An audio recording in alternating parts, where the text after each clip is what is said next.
I love how every single manufacturer feels the need to have a tagline. Even Glock, perfection. But yeah, Kimber, what all guns should be. We'll see about that. How you guys doing? Joe here. Thanks for checking out another video on the channel. A little bit echoey. I'm in the middle of the move. My main room in here is a little bit empty, so you'll hear a little bit of an echo. But don't worry. It's fine.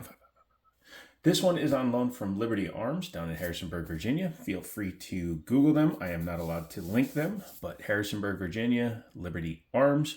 Tell them I sent you. They'll hook you up. If you go and use the online store, you get 5% off your order, anything in the store, which is pretty damn awesome. Just type in Jiminy, Jimmini, during your checkout.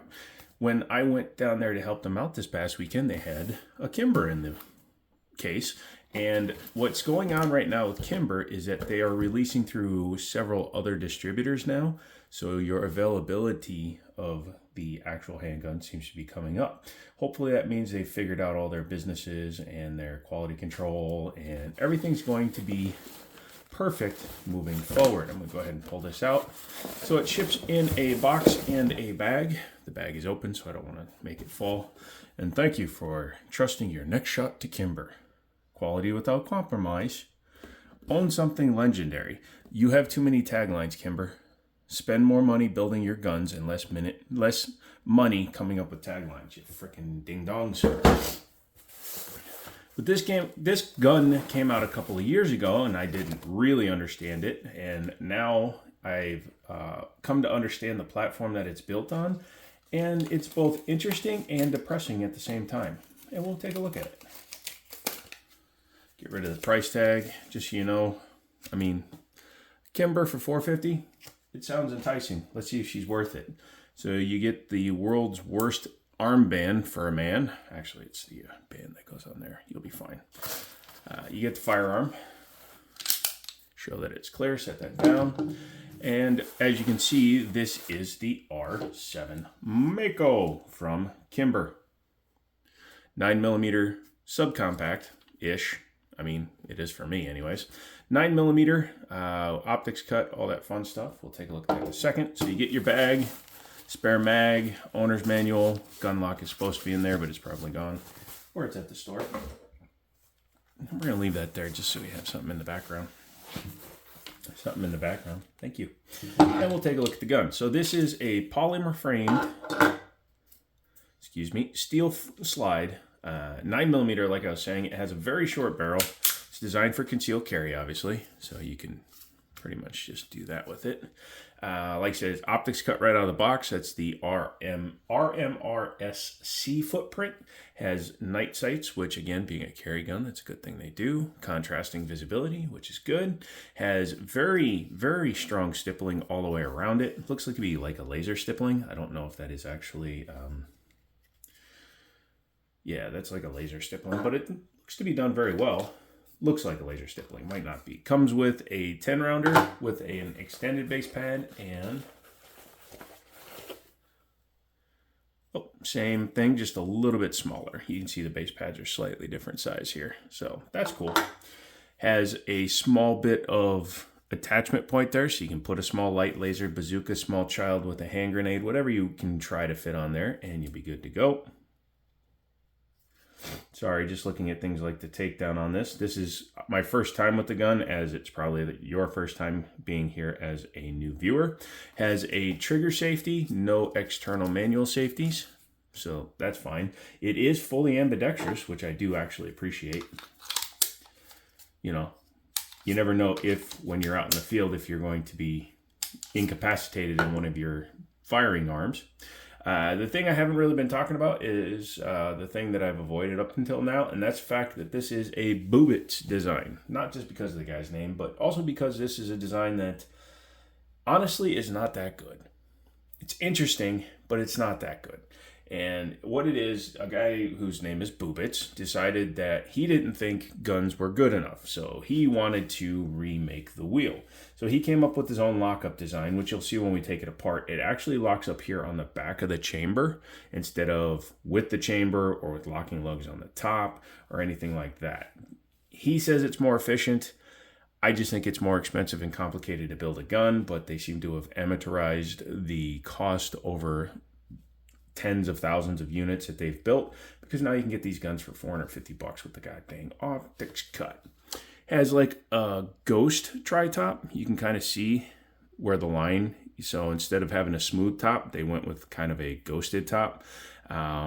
Interesting beveling here on the front so that you can more easily get it into a holster. There's your guide rod down there. It does have a striker plate.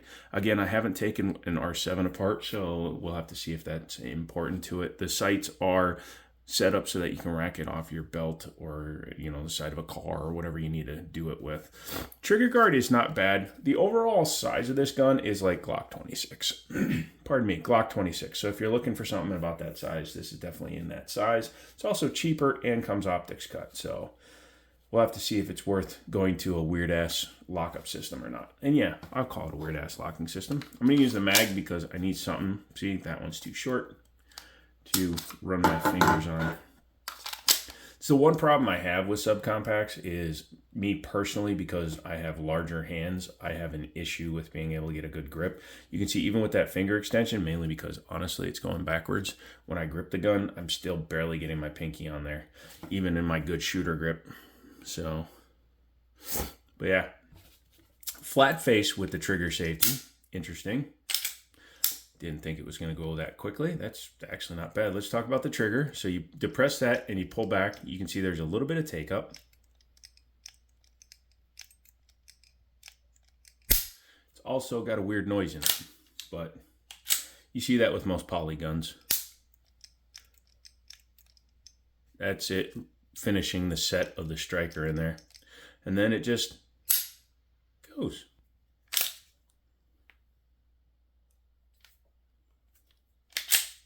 Very nice. The reset, very audible. I can actually feel it vibrating the whole gun.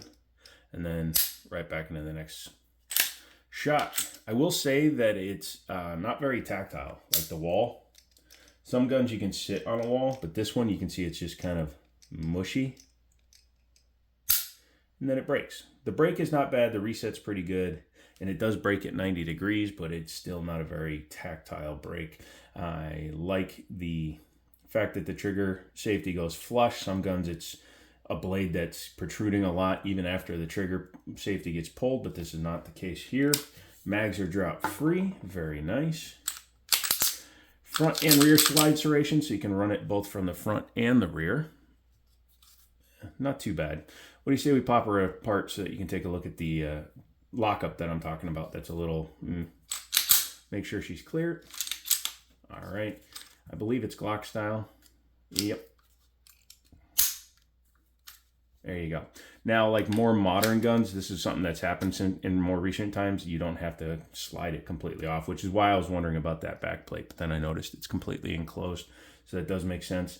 So the Bubitz design, and this is using the Bubitz design, both in the lockup and everything. If you remember the Taurus TS9, you can search it on my channel, not remember, it's not even an old gun. It uses the exact same lockup style. So instead of having like a big retention or anything like that, it actually just locks up and holds the gun without having to have the same kind of lock block in it. Metal rods, front and rear. I like that the ambi safety is full and thick and all that stuff there. You can see how thick it is on this side. This side's pretty thin, but it seemed to work fine. But you can see the metal is fairly thick. Fire control group back there, and that's your drop safety. Let's go ahead and take the barrel out of the Bubitz.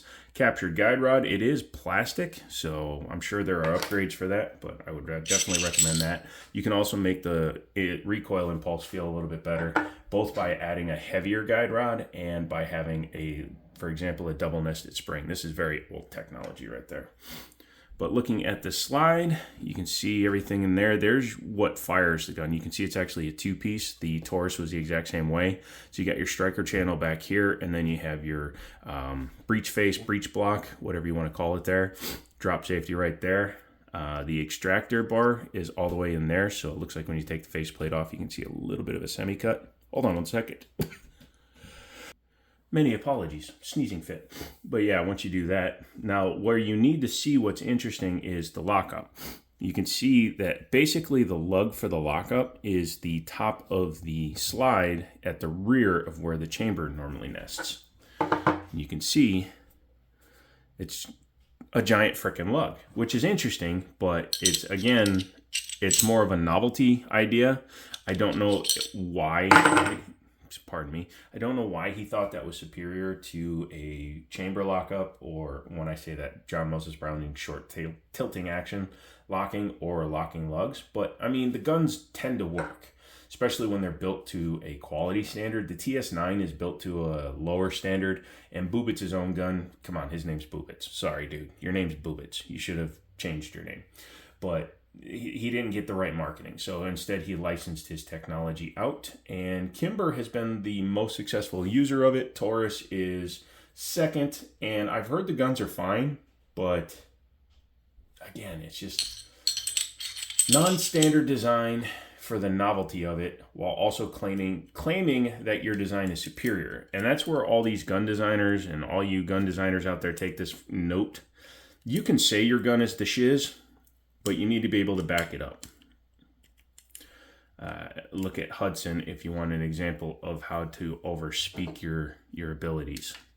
But the frame, slide, set it back here. Just got to make sure that the rear of the gun clears the fire control group. Push down and reassemble. Very easy, very simple. That's good. So that is the Kimber R7 Mako subcompact carry gun, optics ready. If you can get them for $450, I definitely recommend checking them out, because it makes a very interesting alternative to the Glock. It's $100 or so more than an SD9 V2. It's in the same general ballpark as an M&P compact. Again, the Glock 26, the Glock 27, if you're a 40 masochist.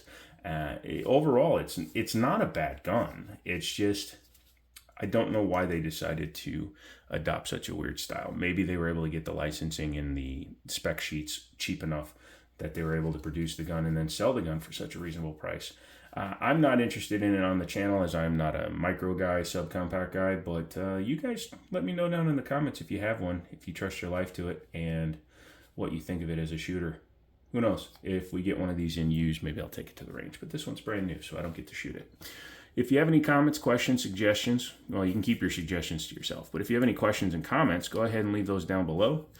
This is Joe. This has been The Jiminy Show. And, as always, I'll talk to you later.